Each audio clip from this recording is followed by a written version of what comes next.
Bismillahirrahmanirrahim. Assalamualaikum warahmatullahi wabarakatuh.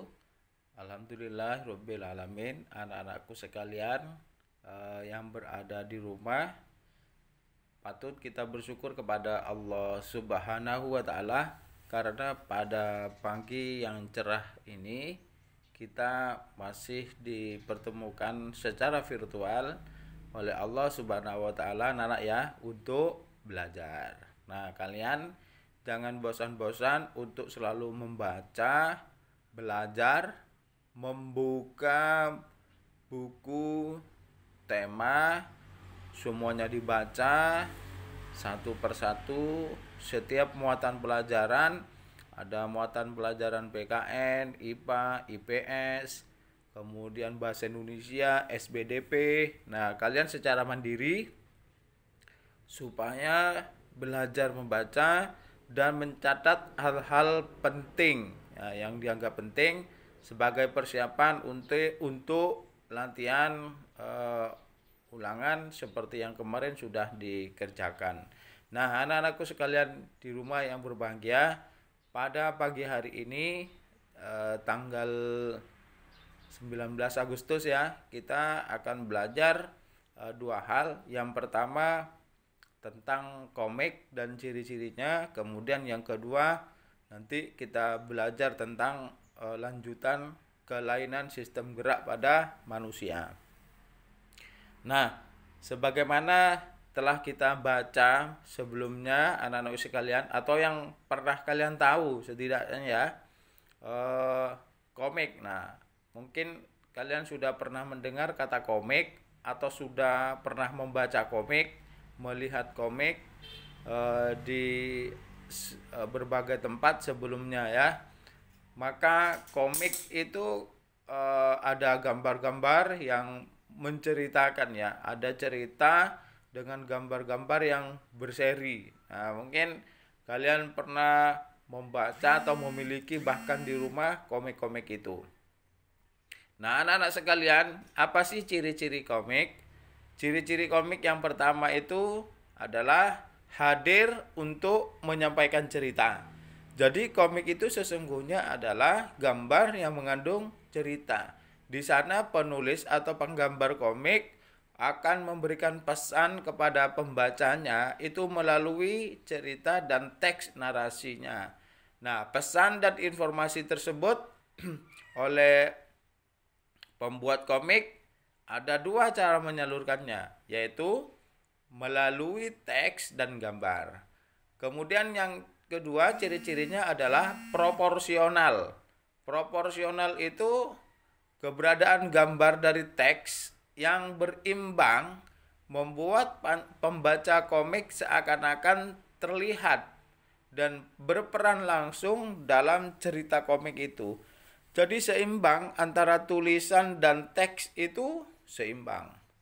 Nah, yang ketiga anak-anakku sekalian yang berbahagia, menggunakan bahasa percakapan. Nah, di situ ada bahasa dialog. Bahasa yang digunakan adalah bahasa seperti berbicara hari-hari. Itu bahasanya bahasa yang mudah dipahami. Nah, itu ya.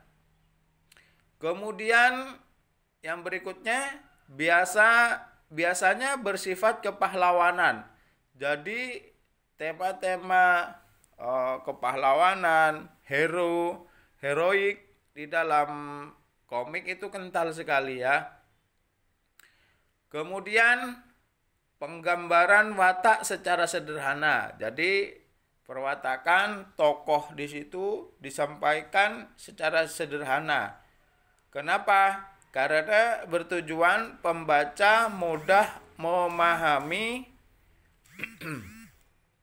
isi cerita dan menangkap pesan yang akan disampaikan dalam cerita tersebut.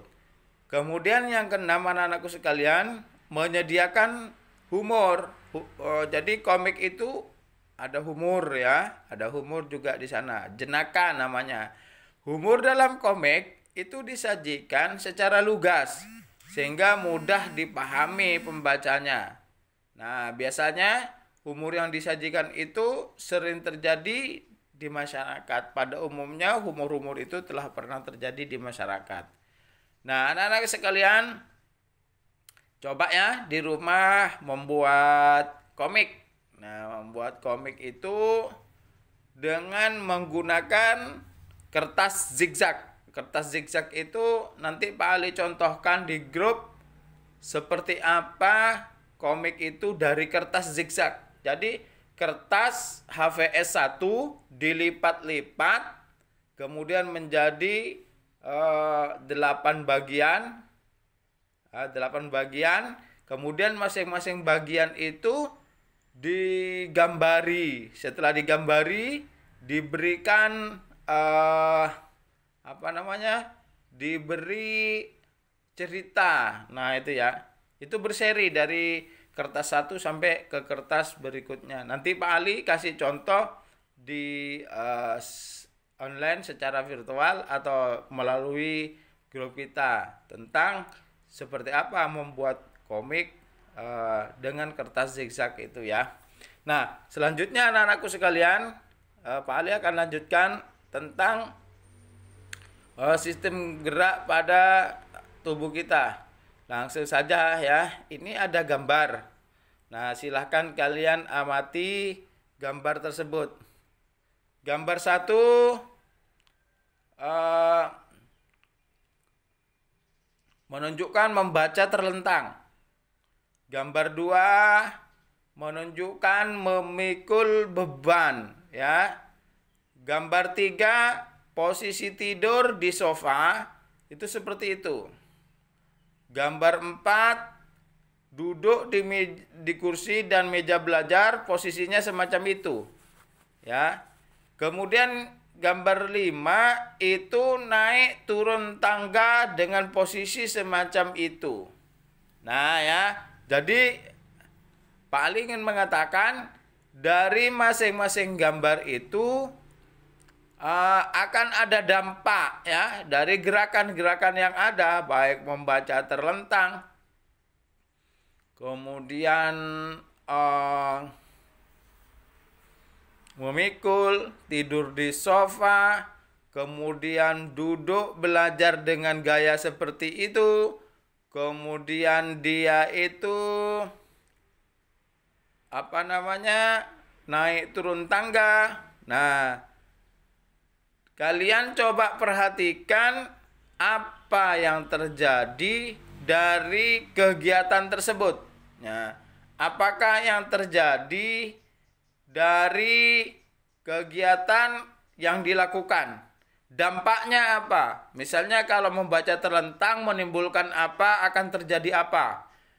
Duduk miring seperti itu dalam jangka waktu menyebabkan apa, akan terjadi apa? Nah, kalian tugasnya adalah menuliskan dampak ya dari sikap dan gerakan-gerakan yang ada pada gambar. Berarti ada 5. Gambar 1, gambar 2, gambar 3, gambar 4, gambar 5. Seperti apa tugasnya atau seperti apa dampaknya.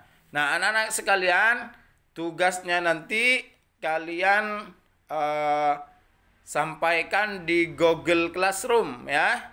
Jadi tugas pertama tadi membuat komik zigzag, setelah selesai difoto kirim di Classroom. Kemudian tugas yang kedua, minggu yang kedua sekarang ini adalah menulis dampak dari keadaan sesuai dengan gambar, juga di foto nanti masukkan ke Google Classroom. Nah, gambar-gambar ini Pak Ali juga nanti sertakan di Google Classroom. Anak-anak, demikian kegiatan pembelajaran hari ini. Mudah-mudahan kalian dan kita semua selalu sehat walafiat. Jangan lupa semua buku dipelajari. Tema 1 insya Allah sudah berakhir. Insya Allah mulai hari berikutnya nanti kita melanjutkan kegiatan pembelajaran pada tema 2. Terima kasih dukungan orang tua di rumah, jaga kesehatan, mudah-mudahan situasi segera normal dan kita segera berjumpa di sekolah dan belajar dengan leluasa. Pak Ali akhiri, terima kasih. Assalamualaikum warahmatullahi wabarakatuh.